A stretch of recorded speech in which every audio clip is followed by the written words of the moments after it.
The plan was not to fall in love with her.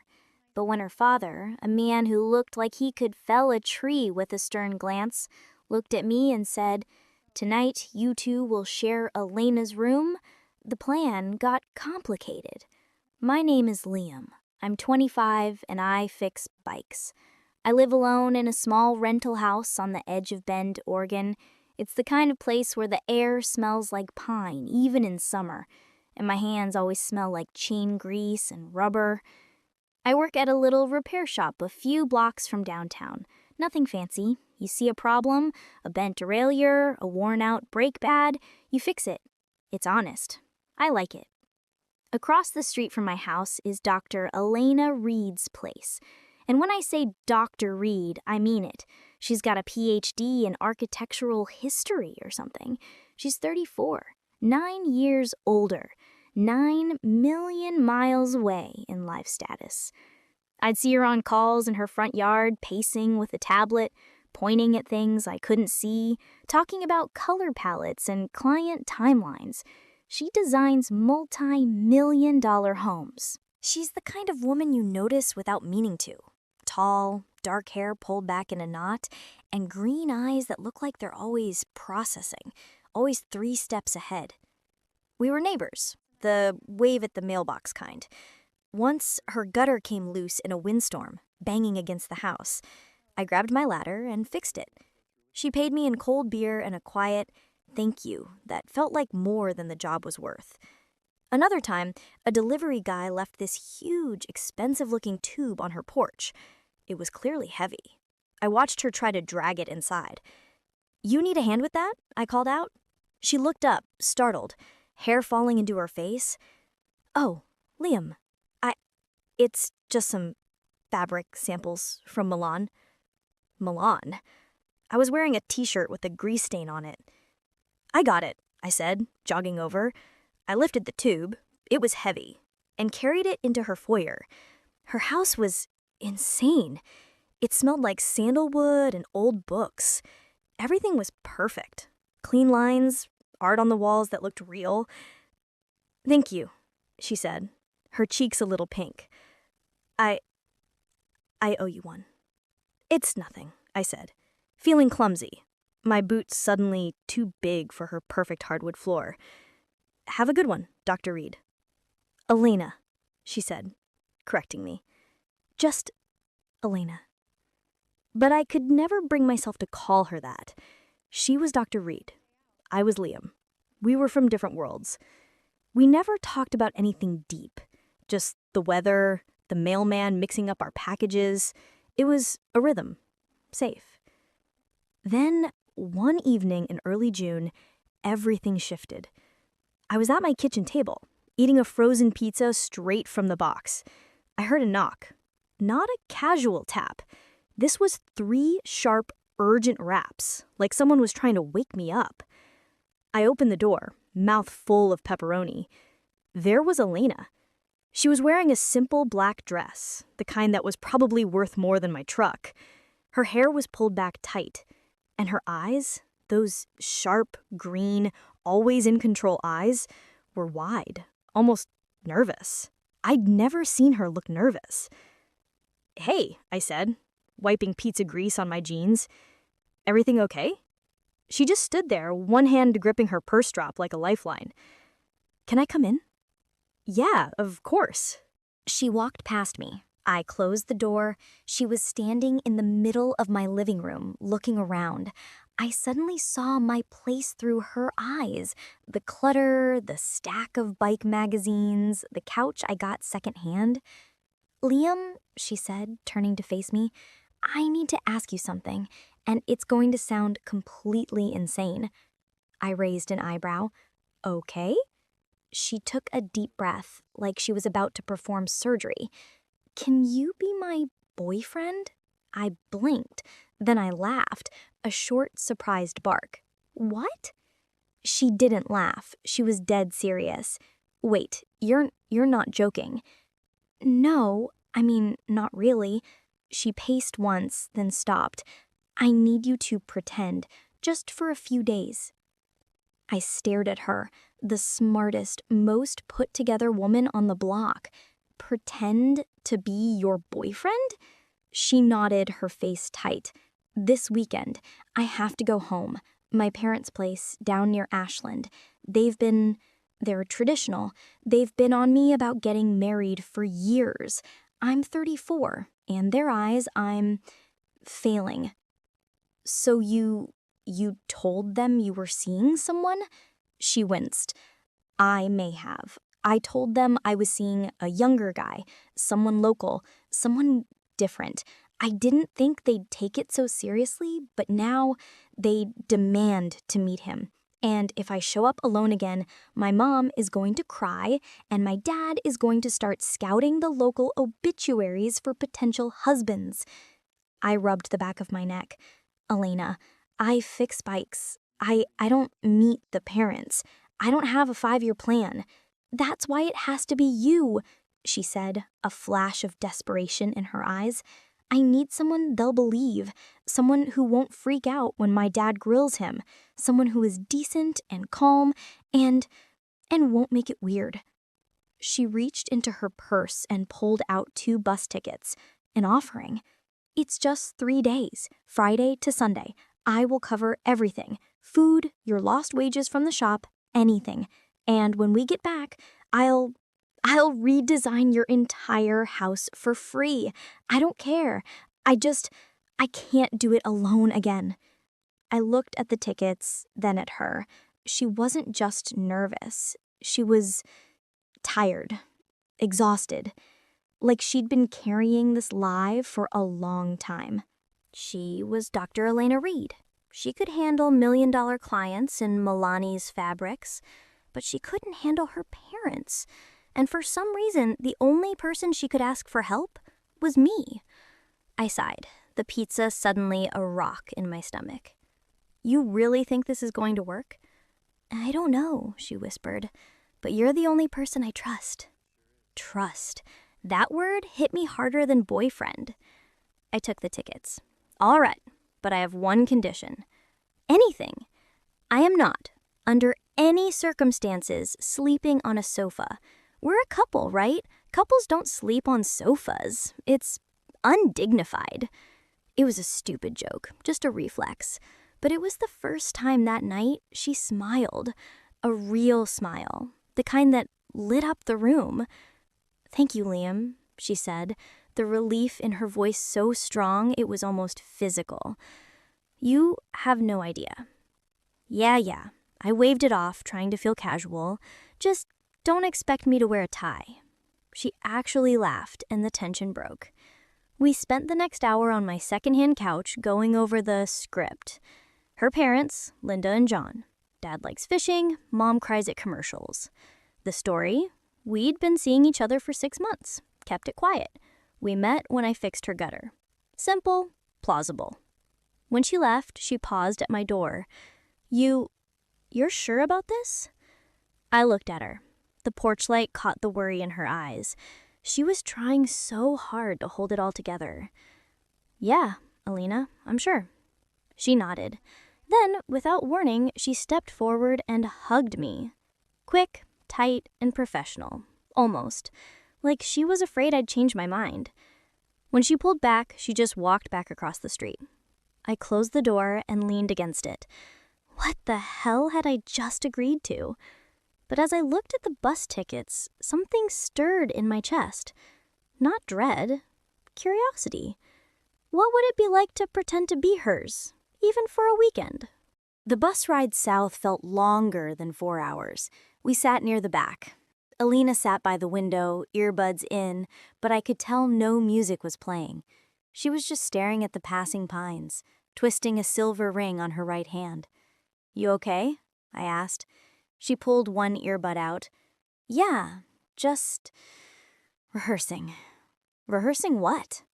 How not to throw you under the bus. Literally. She gave a tight smile. My mom is going to cry the second she sees you. My dad is going to ask if you can field dress a deer. Can he? He absolutely can. And I'm going to forget every lie we made up. I laughed. We got this. 6 months, kept it quiet. I fixed your gutter. You fell for my rugged charm." She rolled her eyes, but a genuine smile touched her lips. "Right. Rugged charm. Got it." The bus dropped us at a small station. Elena's mom, Linda, was already waiting in a silver SUV. She was out of the car before we'd even grabbed our bags. She was a short, energetic woman with Elena's green eyes, and she was a hugger. "Oh, honey," she cried, squeezing Elena so hard I heard her gasp. "And you must be Liam." Before I could even drop my duffel, I was pulled into the same bone-crushing embrace. She smelled like cinnamon. "Hi, Mrs. Linda," she corrected, pulling back. "None of that ma'am stuff. You're family now." I shot Elena a look over her mom's shoulder. She mouthed, "Told you." The drive was 20 minutes of non-stop chatter. The garden, the neighbor's grandbaby, the church potluck. Elena sat in the back with me, her hand resting on the seat between us, not holding mine, just there. The house was a 2-story cedar-shingled place with a wide front porch and a golden retriever Buddy barking from the steps. Elena's dad, John, was out front, wiping his hands on a rag. He was tall, lean, with gray hair and eyes that saw things. He didn't smile. "Elena," he said, his voice low. He nodded at her. Then his eyes locked on me. "Mason." "Wait, Mason?" "My name is Liam." Elena froze. "Dad, this is—" "I know who he is," John said. "Mason, from Portland, the architect." Oh, hell no. I looked at Elena. Her face was paper white. She had lied to me. She hadn't just told them a guy, she told them a specific guy, an architect named Mason. And she'd brought me, Liam, the bicycle mechanic. "John," Elena said, her voice shaking, There's been a change. Mason and we're not together. This is Liam." Linda, halfway up the steps, stopped. The whole world went silent. Even the dog stopped barking. John's eyes, those sharp, unblinking eyes, just narrowed. He looked from Elena's terrified face to my grease-stained jeans. "I see," he said, and the 2 words were colder than any shouting I had ever heard. He turned, not to me, but to Elena. "So, you broke up with the architect, and you brought the bicycle repairman." He said bicycle repairman like it was something he'd scraped off his boot. "Dad, don't," Elena whispered. "Get inside, both of you." Dinner was awful. The lie we'd practiced was useless, the truth was a disaster. Linda tried to keep up the chatter, but it was strained. John just stared at me. He asked me questions, not friendly ones. "So, Liam, you fix bikes?" "Yes, sir. I own a shop in Bend." "Own or work at?" I work there. I'm the lead mechanic." He took a bite of roast chicken. "Elena tells us she's designing the new wing for the Deschutes Library. Multi-million-dollar project. You must feel out of your league." "Dad," Elena snapped. "It's a fair question," John said, never taking his eyes off me. I put my fork down. "Sir, I just fix bikes. It's not a multi-million-dollar anything, but it's honest, and I'm good at it. Honesty's good, but it doesn't pay for the kinds of things my daughter is used to." "John, stop it," Elena said, her voice rising. "This is exactly why I didn't want to come. This is why I—" "Why you what, Elena?" John said, his voice dangerously low. "Why you lied? Why you told us you were bringing home an architect? Did you think we wouldn't notice he's 10 years younger and smells like oil?" Elena threw her napkin on the table. "I'm done. I'm sorry, Liam. This was a mistake." She stood up and ran upstairs. I heard a door slam. Linda burst into tears. I was left at the table, alone, with John. He just stared at me. Then he pushed his plate away. "Guest rooms at the end of the hall. Twin bed. Don't get any ideas." I sat there for a minute, the smell of roast chicken making me sick. Then I went upstairs. I found the guest room. I could hear Elena crying in the room next door. This was so much worse than a fake boyfriend plot. This was a nightmare. I knocked on her door, softly. Elena? The crying stopped. Go away, Liam. No. I opened the door a crack. She was curled on the bed, her face buried in a pillow. I'm so sorry, she whispered, her voice muffled. I panicked. Mason was real a year ago. He was what they wanted, successful, same age, an architect. And he left. He said I was too much, too driven, too old. Elena. So when they asked, I kept the lie going, that we were still together. It was easier. And then they said they had to meet him. And I knew I couldn't bring a stranger. I had to bring someone safe. Me, I said. The bike mechanic. The guy you trust. She looked up. Her eyes were red, mascara smeared. The guy who fixed my gutter and didn't ask for anything. The guy who's just decent. I'm sorry, Liam. I used you. It was monstrous. I sat on the edge of her bed. Not the twin bed in the guest room. Her bed. It smelled like her. Yeah, I said. You did. She flinched. But I get it, I said. Your dad's intense. He's a nightmare. He wants me to be safe, settled. And he's right. I'm 34. I'm alone. And I'm lying to my parents. You're not alone, I said, my voice quiet. You're here with me, the bicycle repairman. She looked at me, a long, searching look. Why are you being nice to me? I just humiliated you. I don't know, I shrugged. Maybe I'm just too stupid to leave. A small, watery laugh escaped her. Don't make me laugh. Or maybe, I said, reaching out, brushing a tear from her cheek with my thumb. I don't like seeing you cry. She leaned into my hand, just for a second, the same way she had in the garden. What do we do now? She whispered. I don't know, but we're here. We've got 2 more days. We could, I don't know, tell them the truth. What? That this also is a lie? No, I said, an idea forming. A stupid, crazy idea. We stick to the story, the new story. Yeah, you and the architect broke up. And yeah, you started dating me, the bike guy. And so what? What's he gonna do? Kick me out? Elena stared at me. You would do that? After that dinner? He's just a guy, Elena. He's a dad who's scared for his daughter. I get that. I stood up. Get some sleep. We've got a big day tomorrow. A big day? Yeah, the summer fair. Your mom mentioned it. We're going. Liam, that's insane. I know. Good night, Dr. Reid. Elena, she whispered as I closed the door. It's Elena. I went to my tiny guest room, lay on the twin bed, and stared at the ceiling. My heart was pounding. I wasn't just pretending anymore. I was in this, and I didn't hate it. The next morning smelled like coffee and bacon. I woke to Buddy, the dog, nudging my hand. I went downstairs. Linda was at the stove, humming nervously.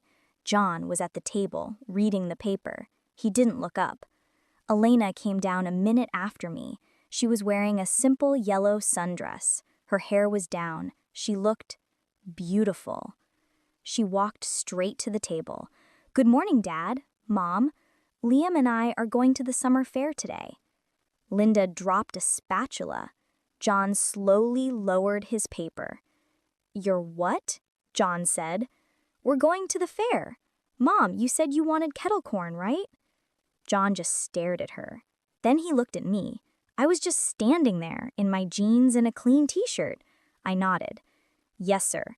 I was hoping to win her one of those giant bears." John's expression was unreadable. "Fine.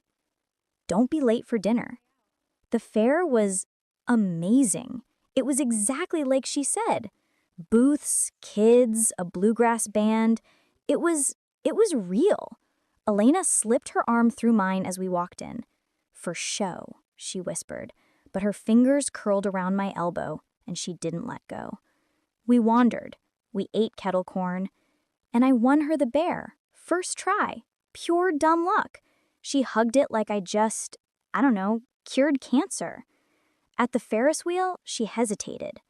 I don't love heights." "I got you," I said. I paid for the tickets. At the top, the wheel stopped. The whole town spread out below us. She leaned into me, just a little. "This is nice," she said. "Yeah, it is." When we got off, John was waiting by the gate, arms crossed. He didn't smile. "Walk with me," he said. Not to Elena, to me. We ended up by the livestock pens.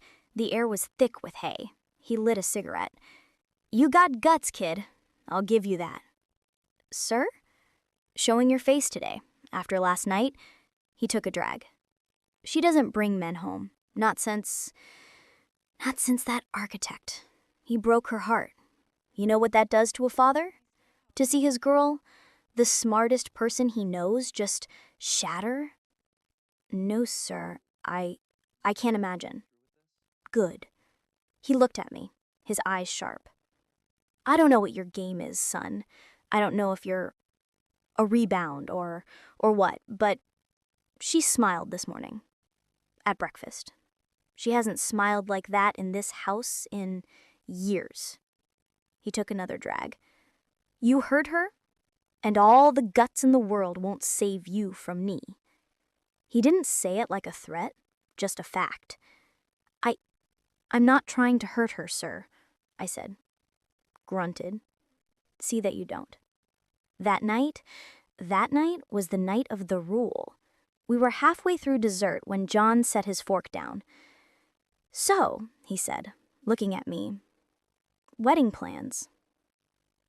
Linda gasped. "John!" Elena choked on her wine. I froze. We're not there yet, Dad," Elena said quickly. "We're just taking it slow." John raised an eyebrow. "Slow is fine, but this house has ears and thin walls." He looked right at me. "Guest room's got a loose floorboard. I've been meaning to fix it. Figured I'd do it tomorrow. Which means tonight you two will share Elena's room. Make things easier." Linda shrieked. "John, you can't just... They're not..." "It's practical," he said, his face stone. "They're adults. She's 34, he's 25. They're old enough." Elena's face was scarlet. Mine probably was too. After dinner, we cleared the table in silence. In the hallway, Elena grabbed my wrist. "I am so sorry. He's lost his mind. This is punishment." "It's fine," I said, my heart hammering. We'll survive." Her room was small. One double bed, a window overlooking the roses. She dug out an extra blanket. "I'll take the floor," I said. "No, don't be ridiculous." She tried to laugh, but it was shaky. "We're adults, remember? You take the left, I'll take the right. We'll build the pillow wall." We changed in the bathroom, one at a time. I came back in boxers and a t-shirt. She was already under the covers, wearing an oversized college t-shirt, her hair loose. I slid in on the far side. The mattress dipped. We lay there, backs to each other, a foot of space between us that felt like a canyon. An hour passed. The house was silent. "You awake?" she whispered. "Yeah." "This is ridiculous," she said. "A little bit." She rolled over. I could feel her breath on my neck. I turned to face her. Our noses were inches apart. I used to share this bed with him, the architect. He'd sneak in the window. We thought we were so clever. Elena. He told me I wasn't soft enough, that I was too ambitious, that no man would ever settle for a woman who was always on. Her voice cracked. And I believed him. That's why I'm here. That's why I'm 34 and asking my 25-year-old neighbor to... Hey, I said. I reached out, brushed the hair from her face. She didn't pull away. I'm 25. I fix bikes. I live in a crappy rental. And you're the most amazing woman I've ever met. Liam, don't, she whispered. I'm not. You're not too much. You're everything. You're smart, you're kind, you're beautiful. And you're right here. She closed her eyes. I'm so tired of pretending I don't need anyone. You're not pretending tonight, I said. We didn't kiss. We didn't cross that line. But she moved, just an inch. She scooted closer and put her head on my shoulder. And we fell asleep like that, facing each other, her breathing against my t-shirt, me just holding her. And for the first time, neither of us was acting. The next morning, the house woke before we did. I woke up and she was still there. Her arm was slumped across my chest. I didn't move. I just watched her sleep. Downstairs, Linda had made pancakes. John was reading the paper. He glanced up when we walked in, together. Sleep okay? He asked. Elena's hand brushed mine under the table. Best in years. John just grunted. But, I don't know, maybe I saw the faintest curve of a smile. They left us with a list of chores. Weed the roses, water the tomatoes. We worked in the garden side by side. The sun was warm. She sat back on her heels. You ever think about staying in a place like this? Sometimes, I said, but Ben's home. Home's a weird word, she said. I left this place to find something bigger. Now I just want to stop being afraid of wanting. I set the shears down. I tucked a loose strand of hair behind her ear.